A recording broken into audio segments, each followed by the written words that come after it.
Halo teman-teman, kembali lagi di channel Hero Brain lagi. Halo. Nah, sekarang gue bakal bahas tentang yang namanya Indonesia. Indonesia adalah negeri yang sangat kaya. Kaya akan sumber daya alam, kaya akan lautan, kaya akan tanah yang subur, kaya akan budaya, dan kaya akan jumlah penduduk yang luar biasa besar. Namun pertanyaannya, mengapa di tengah kekayaan itu masih banyak rakyat yang hidup terasa monoton? Bangun pagi, bekerja, pulang malam, tidur, lalu mengulang hal yang sama selama puluhan tahun. Bukan karena rakyat Indonesia yang malas, justru rakyat Indonesia dikenal sebagai pekerja keras.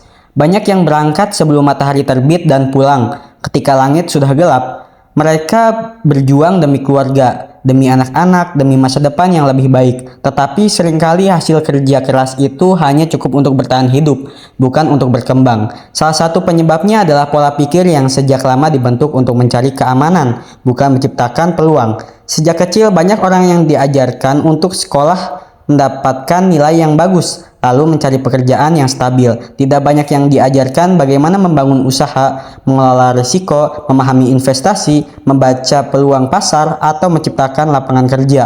Akibatnya, jutaan orang berlomba menjadi pencari kerja, sementara hanya sedikit yang bercita-cita menjadi pencipta kerja. Di sisi lain, banyak negara maju sejak dini membiasakan anak-anak mereka berpikir kreatif, memecahkan masalah, dan berani mencoba hal baru. Mereka didorong untuk bertanya, berinovasi, dan mengambil resiko yang terukur. Kegagalan yang dianggap sebagai pelajaran bukan aib yang harus ditakuti. Sementara di banyak lingkungan kita, kegagalan sering menjadi beban atau ejekan. Ketika seseorang mencoba usaha lalu gagal, banyak yang menertawakan. Ketika seseorang memiliki ide besar, tidak sedikit yang meremehkan. Akibatnya, banyak mimpi besar mati sebelum sempat diwujudkan. Faktor lain adalah akses terhadap modal dan pendidikan bisnis yang belum merata. Banyak anak muda memiliki ide luar biasa tetapi tidak memiliki dukungan, jaringan, atau modal yang cukup untuk mengembangkannya. Mereka akhirnya memilih jalan yang dianggap lebih aman meskipun penghasilannya terbatas. Sementara itu, investor dan pengusaha dari luar negeri datang dengan modal besar, teknologi yang lebih maju, sistem yang lebih matang, dan pengalaman yang lebih panjang. Mereka melihat peluang yang seringkali tidak disadari oleh kita sendiri. Mereka berani masuk ke sektor-sektor yang belum digarap maksimal, lalu membangun bisnis yang akhirnya menguasai pasar.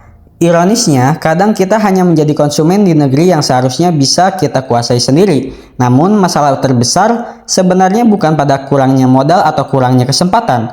Masalah terbesar adalah ketika rakyat mulai kehilangan keberanian untuk bermimpi besar. Banyak orang yang sudah terbiasa hidup dari bulan ke bulan, terbiasa bekerja tanpa pernah bertanya apakah ada cara yang lebih baik untuk meningkatkan kualitas hidup, terbiasa mengeluh tentang keadaan tanpa berusaha memahami akar masalah dan mencari solusi. Padahal sejarah menunjukkan bahwa bangsa yang besar lahir dari rakyat yang berani berpikir berbeda. Indonesia tidak kekurangan orang pintar, Indonesia tidak kekurangan orang berbakat, Indonesia tidak kekurangan sumber daya. Yang sering kurang adalah keberanian untuk keluar dari zona nyaman, keberanian untuk belajar hal baru, dan keberanian untuk memulai. Hari ini dunia berubah sangat cepat, teknologi membuka peluang yang sebelumnya tidak pernah ada. Dengan sebuah telepon genggam, seseorang bisa belajar bisnis, menjual produk, membangun merek, bahkan menjangkau pasar dunia. Kesempatan sebenarnya semakin terbuka, tetapi hanya akan dimanfaatkan oleh mereka yang mau belajar dan bertindak. Rakyat Indonesia harus mulai menyadari bahwa masa depan tidak hanya ditentukan oleh pemerintah, perusahaan besar, atau investor asing. Masa depan bangsa juga ditentukan oleh pola pikir rakyat sendiri. Jika jutaan rakyat mulai belajar keterampilan baru, mulai berani berwirausaha, mulai menciptakan solusi atau masalah di sekitar mereka, maka akan lahir lebih banyak pengusaha dari dalam negeri, akan lahir lebih banyak inovator, lebih banyak pemimpin, dan lebih banyak pencipta lapangan kerja. Kita tidak perlu membenci bangsa lain, kita tidak perlu menyalahkan orang asing atas setiap masalah yang ada. Yang perlu dilakukan adalah memperkuat diri sendiri, membangun budaya belajar, dan menumbuhkan keberanian untuk menciptakan sesuatu yang bernilai. Indonesia tidak akan maju hanya karena kekayaan alamnya. Indonesia akan maju ketika rakyat mampu mengubah cara berpikir dan sekadar bertahan hidup menjadi menciptakan kehidupan yang lebih baik. Karena sesungguhnya kekayaan terbesar Indonesia bukanlah emas di perut bumi, bukan minyak di lautan, dan bukan hutan yang luas. Kekayaan terbesar Indonesia adalah rakyatnya sendiri. Dan ketika rakyat mulai sadar akan potensi yang mereka miliki, tidak ada alasan Indonesia hanya menjadi pasar bagi bangsa lain.